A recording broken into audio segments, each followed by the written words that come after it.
Karamihan sa mga Kristiyano ayaw ng sermon na masakit. Yung feel nila, sila pinapatamaan, at mas gusto nilang marinig ay yung mga salitang maganda sa kanilang pandinig.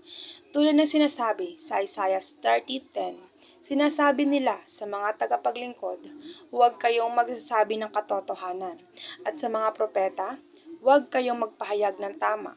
Mga salitang magaganda sa aming pandinig ang inyong banggitin sa amin, at ang mga hulang hindi matutupad na gusto nila is sila ang sundin ng mga pastor na nagtuturo ng dapat ang mga ituro ay yung mga puro mga pangakong magaganda na ayaw nila na pangaralan sila. Ituwid sa pagkakamali na kesyo sila pinapatamaan. Pero ito yung babala para sa inyo. Makinig kayo. Dahil sinasabi sa Isaiah 30:12-14, kaya ito ang sabi ng banal na Diyos ng Israel, tinanggihan mo ang aking salita at sa pangangapi at pandaraya ka nagtiwala. Kaya darating sa iyo ang malagim na wakas tulad ng pagguho ng isang marupok na pader na bigla na lamang babagsak. Madudurog kang parang palayok na ibinagsak ng walang awa.